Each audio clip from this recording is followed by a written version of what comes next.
그거에 해당하는 상품에만 소득공제를 받으실 수가 있는 거예요. 그리고 현재까지는 대출 기간이 15년 이상일 때만 가능하시고, 근데 2015년 내년부터는 10년에 대해서도 적용을 받으실 수가 있어요.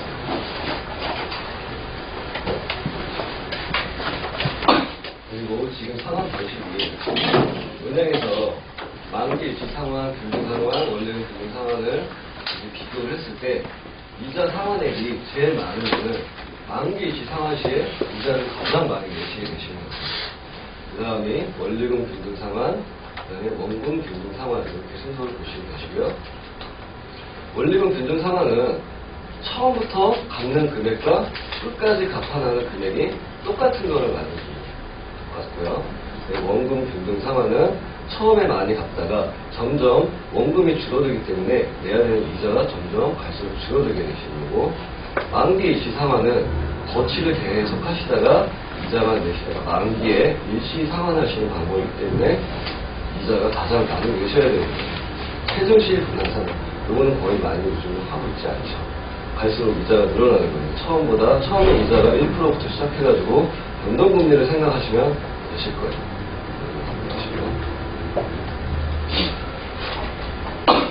그리고 대출을 받을 때 근저당을 설정할 수가 있죠. 근저당 말소 시에는 대출자가 당연히 부담을 하셔야 되시는 거고요.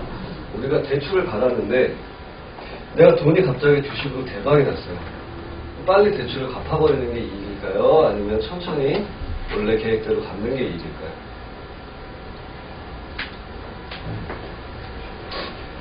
어떤 게 좋을까요? 어떤 게 좋죠? 다 갚아버리면 좋죠. 그러니까요. 우리가 원리금 균등 상환을 하게 되면 물가상승률을 고려하게 되시면 나중에 내야 될 돈을 현재 화폐 가치로 계산했을 때는 본인이 그 돈을 가지고 차라리 저축을 하시는 게 훨씬 이득인 경우가 더 많습니다. 물론 대출 금리에 따라서 달라질 수는 있겠죠. 정말 캐피탈에서 2금융권에서 25%짜리 본인이 대출을 받고 있는데 주식을 해서 10%밖에 수익을 못 냈어요. 그러면 본인이 손해시겠죠? 빨리 갚아오는 게 낫겠죠, 당연히. 근데 그런 것들을 고려해서 상환 방법을 이제 정하셔야겠고요. 그리고 무조건 갚는 게 아니에요. 금융상품에는 수수료가 존재하게 되죠. 수수료가. 우리가 금융상품을 가입할 때도 회사에서 수수료를 떼가게 되는데 대출할 때도 분명히 수수료가 존재하게 돼요. 근데 이 수수료가 많게는 조기 상환 시에 2.5%까지, 이거는 뭐 은행별로 차이는 있습니다. 근데 맥시멈 2.5%까지 수수료를 상환하셔야 되기 때문에 최소 2년에서 3년 정도는 유지를 하시는 게 훨씬 좋고요. 나중에 2년 정도 지나게 되면 상환 수수료가 현저히 떨어집니다. 그때 분기 상환으로 나눠서 어느 정도 저축을 한 다음에 2년씩 나눠서 갚는 방법도 고려해 보셔야 할 사항입니다. 그리고 우리가 집을 살 때 혹시 내 집 사실 분 계신가요? 내 집 마련 신경 없으신가요? 집을 살 때 주택 채권을 매입해요. 이런 얘기 혹시 들어보셨나요? 내 집 사는데 내 돈도 채권을 매입하네. 돈도 없어서 좋겠는데. 근데 이거는 자동차 살 때도 채권 매입하시죠. 저랑 똑같은 개념으로 생각을 하시면 되고요. 근데 이 금액은 매일 변동되기 때문에 이 법무사협회 들어가서 조회를 해보시고 그 날짜에 맞춰서 조회하는 금액보다 쌀 때 매입을 하시는 게 좋습니다. 인지세 같은 경우는 대출금이 4천만 원이 넘어가게 되시면 본인이 50%를 인지세를 부담을 하셔야 돼요. 그리고 만약에 4천만 원 내가 3,900만 원만 대출 받으시면 인지세 같은 거는 본인이 내실 필요가 없으시겠죠. 그리고 우리가 집을 살 때 준비해야 될 서류들이 굉장히 많죠. 살 때. 근데 내가 준비해야 될 서류뿐만 있는 게 아니라 본인이 집을 살 때 이 집에 대출이 얼마나 있는지. 요즘 깡통 전세라는 말 많이 들어보셨죠? 그게 왜 나왔을까요? 깡통 전세. 주인이 아파트를 3억에 분양을 받았는데 주변 시세에 따라서 전세금이 많이 올라가니까 전세를 한 2억을 줬어요. 근데 본인이 3억짜리 집을 사면서 대출을 2억을 받았어요. 근데 이 집주인이 돈이 없어가지고 대출을 못 갚게 된 상황이 벌어진 거예요. 그러면 은행에서 경매로 처분을 하게 되겠죠. 그러면 그 경매 처분 받은 집주인이 전세자금을 돌려줘야 할까요? 안 돌려줘요? 안 돌려줘. 안 돌려주세요. 그게 가능한가요? 명도소송. 아, 그래요? 아, 이 법이 왜 이렇죠? 실제로 돌려받지 못합니다. 물론 뭐 소송을 진행하시는 경우도 많지만 돌려받는 경우는 거의 없습니다. 그렇기 때문에 본인이 집을 사기 전에 내 대출뿐만 아니라 집주인의 대출까지도 근저당이 얼마나 설정이 되어 있는지 꼭 필히 확인을 하셔야 됩니다. 그런 것들은 등기부 등본상에 다 확인을 할 수 있기 때문에 본인 거 떼러 가실 때 한 번씩 그 부동산이나 집주인한테 의뢰를 해가지고 떼보시는 게 좋으세요.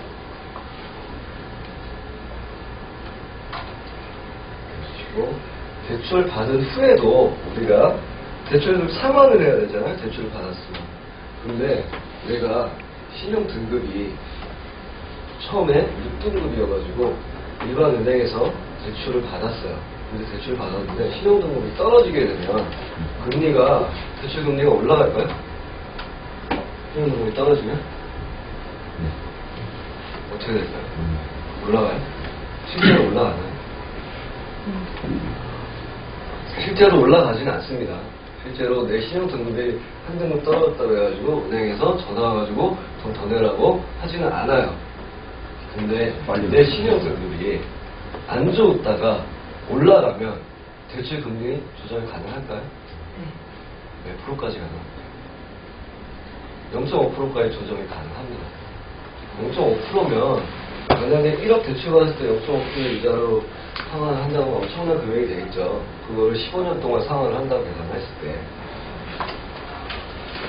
근데 처음에 캐피탈에서 내가 7등급의 신용등급을 갖고 있다가 신용등급이 올랐어요.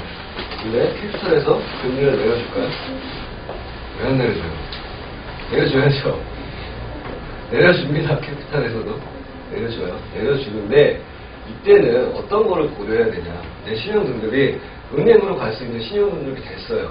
그러면 과감하게 은행을 가서 대출을 요즘 대환이라고 그러죠. 대환을 하실 수가 있어요. 은행 가서 5%짜리 금리로 갈아타실 수가 있으세요. 지금 현재 이 금융권의 대출 평균 금리가 2월 달에 22%였어요. 요즘이 엄청나게 차이가 나죠. 물론 여기 계신 분들은 당연히 신용등급 관리를 잘 하실 거라 믿지만 실제로 저희 회사에 상담 오는 고객 중에 대출 때문에 상담 오시는 고객들도 굉장히 많으세요. 대출을 어떻게 해야 할지 모르겠다고 해서 상담을 많이 오시는데 이거는 먼저 지금 갚는 게 우선이 아니라 본인의 신용 등급을 먼저 올리는 데 초점을 맞춰야 되겠죠. 신용 등급을 가장 빨리 올릴 수 있는 방법이 뭐가 있을까요? 연체 없고. 적금이요? 연체 없이. 연체 없이. 물론 그러면 신용 등급이 올라가긴 하지만 두세 달 안에 신용 등급을 올리기 힘들겠죠. 본인 주거래 은행은 하나씩 다 있으실 거예요. 가가지고 적금 하나 드시고 그 다음에 새로운 주거래 은행을 한 두세 개 더 만드세요. 가서 적금 10만원짜리 한 3개만 들셔도 한 3달이면 그걸 꼬박꼬박 내시면 신용등급 한 등급 정도 올리시는 거는 가능하세요. 그렇게 올리시고 대환을 고려를 하셔야겠죠. 대환도 고려를 하실 때 아까 처음에 여기 안 계신 분들이 좀 안 하셨는데 은행굿이라는 사이트가 있습니다. 은행굿. 은행굿이라는 사이트에 들어가시면 전국 은행 캐피탈 농협 신협까지 대출 금리가 저희가 가능하세요. 근데 여기는 본인 신용정보 입력하실 필요 없어요. 콜센터도 가능하시기 때문에 금리는 매일 변동이 되기 때문에 그런 것들을 한번 대출받기 전에 한번 확인해 보시고 은행 문을 두드리시는 게 훨씬 좋겠죠. 그리고 현재 여기 뭐 상금융권 우리가 대부업체라고 하죠.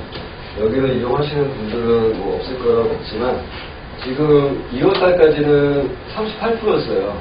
평균 금리가. 근데 이번달부터 34.9%로 금리 인하가 조정이 됐어요. 근데 이 조정되기 전에 이미 38%짜리 대출을 받으신 분들은 금리 인하 혜택은 추가로 받으실 수가 없어요. 이거는 또 가가지고 싸우시고 그런 경우가 종종 있었는데 그거는 받을 수 없다는 거는 꼭 명심하시고요. 1금융권과 2금융권 이렇게 크게 나눠지게 돼 있는데 우리가 3금융권은 뭐 어차피 접할 일이 없기 때문에 생각하지 말고요. 우리가 여기서부터 이렇게 쭉 올라가시는 거예요. 이쪽으로 갈수록 대출을 받기가 힘들어지는, 이쪽으로 갈수록 이쪽은 물론 대출을 해주겠지만 금리가 높고 이쪽은 대출을 받기 힘들고, 당연히 뭐 1등급에서 6등급까지는 이쪽에서 대출을 진행하시면 되겠지만 이쪽으로 갈수록 대출 받기가 힘들어지시는 거예요. 그리고 최소한 은행을 가셨다가 뭐 농협 가서 대출을 받으실 수 있으면 가장 좋겠지만 대부분의 사람들이 은행에서 일단 한번 대출을 승인을 놓다가 떨어지신 분들은 대부분 이쪽에서 대출 진행이 안 되세요. 한번 승인 거절이 났기 때문에 은행에서는 이쪽 다 금융으로 정보가 공유되기 때문에 진행이 안 되시고 대부분이 이쪽이나 보험사에서 대출을 많이 이용하세요. 그리고 보험사에서 대출을 많이 받고 계세요. 일부 고객들이. 실제로 캐피탈보다 보험사가 금리가 엄청 싸게 대출을 많이 해주고 있어요. 근데 이런 것들을 이용을 많이 안 하세요. 은행에서도 뭐 중도인출 이런 거는 다 알고 계시죠. 근데 내 보험금을 가지고 대출을 받으실 수가 있어요.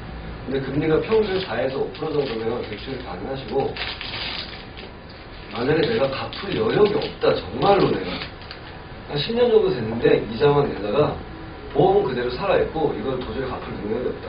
그 보험을 해약해서 상환이 가능하세요. 그렇기 때문에 일단 은행에서 거절이 나시면 내가 지금 연금이나 뭐 보험 상품 많이 갖고 계시잖아요. 유니버셜 VA도 갖고 계시고, 차라리 보험사에서 대출을 알아보시는 게 훨씬 더, 이쪽은 그리고 본인 회사에 계약이 있으면 대부분 승인을 해줍니다. 근데 금리야 이 사람이 연체 기록이나 이런 거에 따라서 금리야 조정이 가능하겠지만, 만약에 꾸준히 내가 연금이나 이런 걸 가입하고 있다 그러면 캐피탈사보다 평균 한 15% 정도 싸게 대출을 진행할 수가 있습니다. 그러니까 보험사가 꼭 나쁘지만은 않아요. 우리가 일반 고객들이 보험사 욕을 많이 하죠. 근데 그거는 대부분의 고객들이 본인이 잘못해놓고 욕들을 많이 하시는 경우가 되게 많아요. 그러니까 보험사도 대출을 많이 이용하시면 훨씬 캐피탈보다는 훨씬 좋은 금리로 이용을 하실 수가 있어요. 뭐 올바른 상환 자금은 여유자금이 많고 상환액보다 여유자금이 많으면 훨씬 더 좋겠죠. 근데 실제로 우리가 생활을 하다 보면 자녀를 키우고 이자 갖고 하다 보면 여유자금보다 상환액이 훨씬 넘어가는 금액이 많으세요. 그래서 또 추가로 대출을 받으시고 이렇게 하시는 분들이 많으신데, 물론 여기 계신 분들은 담당 PB와 컨설팅을 잘 진행을 해서 올바르게 진행을 하고 있을 거라고 믿고 있습니다. 혹시 여기서 대출을 현재 뭐 받고 계신데 어떻게 궁금하신 점이나 지금 오늘 들으신 내용 중에 궁금하신 내용이 있으시면 질문해 주시면 답변 드리겠습니다.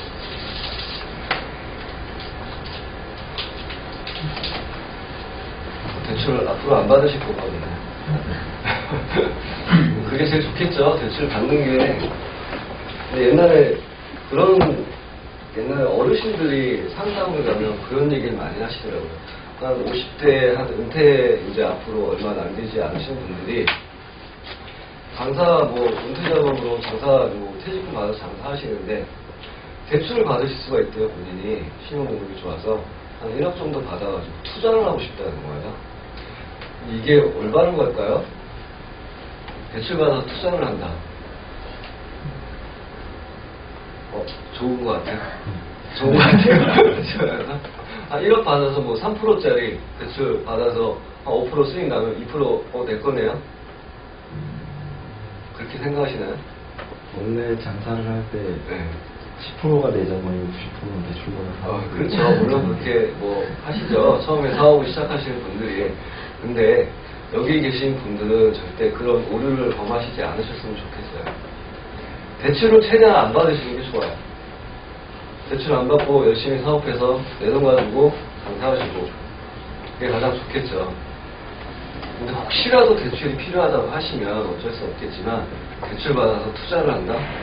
정말 본인이 잘 하게 된다면, 물론 내가 대박이 나서 뭐 한 20% 1년에 수익을 낼 수 있다. 그럼 뭐 이자 내고도 남는다. 그런 자신 있으시면 그래도 저는 말리고 싶습니다. 그게 1년, 2년, 3년 가능할까요?